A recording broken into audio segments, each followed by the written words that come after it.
Hi, Social Studies 30-1, taking a look at source number one. Our theme of the week is going to be democracy, specifically corruption in democracy.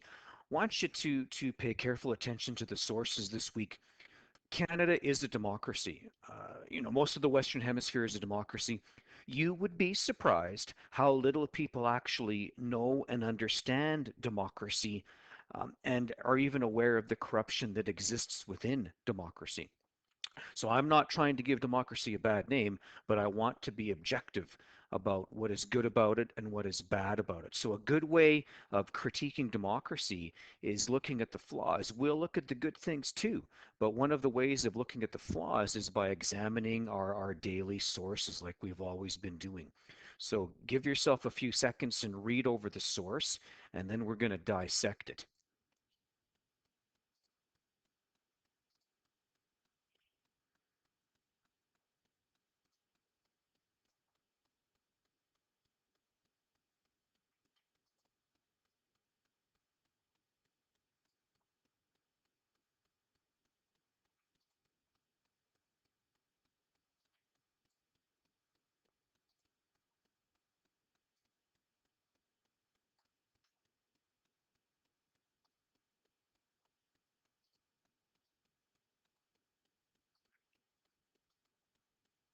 Okay, let's uh, let's get started.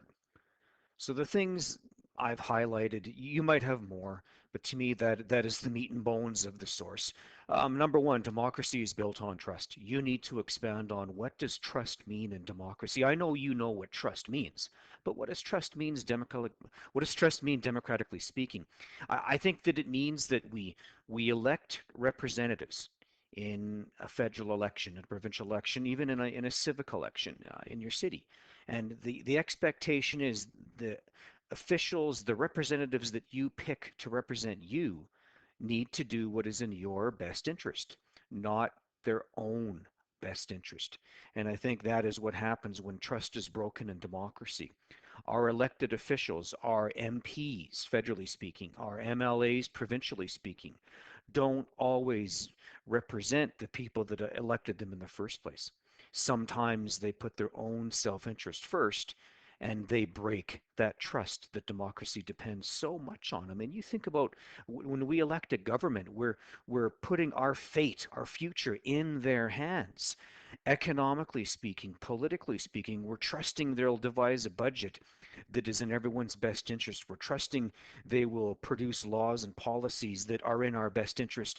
We're trusting when we vote for our elected officials that they can handle a crisis like the COVID-19 crisis going on right now. And when they break that trust, a couple of things happen. Number one, they let us down. They maybe make the wrong decision based on their own self-interest and not what is best for Canadian citizens or all Canadian citizens. And then the second thing that goes wrong when officials break trust is, well, how can we trust them again? You broke the trust once. Can you ever really get it back? I'm not sure about that. When someone lies to you, cheats one time, can you ever fully trust that person again? Well, I'm not sure. And I think that would be even more, yeah, exaggerated by an official that we elect and they break that trust and they hurt the country and they hurt us. For sure, we'll never trust them again. The source goes on to say that that trust must be earned every single day as politicians perform their legislative duties. So they need to always be earning our trust and demonstrating that we can still trust them. In other words, they can't just get elected and then do their own thing based on their own basic self-interest. They've got to always be doing what is best for Canadians or the country that elected them.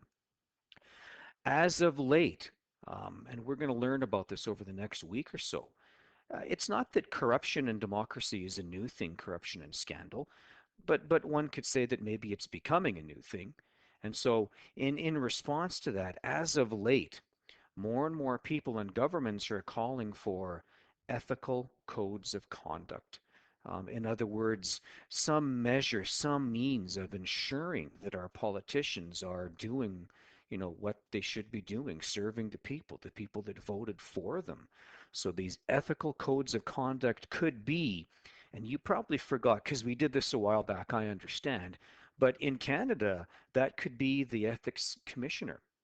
In Canada, it's Mario Dion, an ethics commissioner who oversees, reports of scandal and corruption in the government, um, investigates it, and then submits a report to the government based on that scandal and corruption. It could also be the Canadian Federal Accountability Act, which basically um, lays out rules and groundwork that prevent, officials acting above the rule of law and doing things in their own self-interest and not the public self-interest. Basically, it's a rule book of what politicians can and can't do to continually earn the trust of Canadians every day that they are serving us in Parliament. Now, the guy goes on to say that this isn't just something that's happening in Canada, it's happening in most Western democracies. I might talk a bit about why this is happening lately. And I think, you're going to want to speculate, but probably what's going on is it's not that corruption scandal are new things, but we're becoming more and more aware of corruption scandal because of things like social networking, Facebook, Twitter, things like that. We're just more aware as connoisseurs of politics and current events in Canada. We're more aware of things, and when corruption scandal is reported more widely now than it was before, we want action. We want people to act on it and do something about it. Now, these codes of conduct, the things we talked about, the the ethics commissioner, the Federal Accountability Act, the guy says these things are not a panacea. In other words, they're not going to be a be all end all cure for corruption and scandal in democracy, but it's better than what you would have had before. And they are considered important ingredients of a healthy democratic culture. You need to expand on, well, what is a healthy democratic culture? Like, what is democracy? Democracy is people voting for a government, that government listening to the people and then trying to best give them what they want, what they need, what they desire, what is best for them.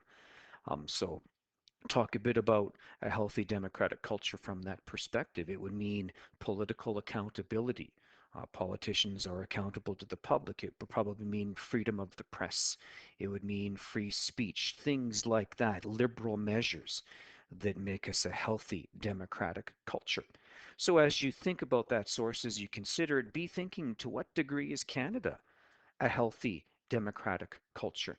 Um, you may not be able to answer it right now, but I think you will by the end of this week or next week be able to say, Canada is high, low, moderate in terms of its degree of being a healthy democratic culture. And while you're thinking about that, be evaluating other countries too. To what degree is America a healthy democratic culture? Be pondering all those things.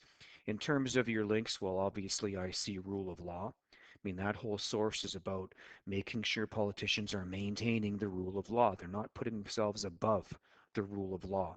And by doing that, it ensures our basic rights and freedoms. And again, of course, self-interest. Got to make sure governments are not acting in their own self-interest. They're acting in accordance with the public's self-interest.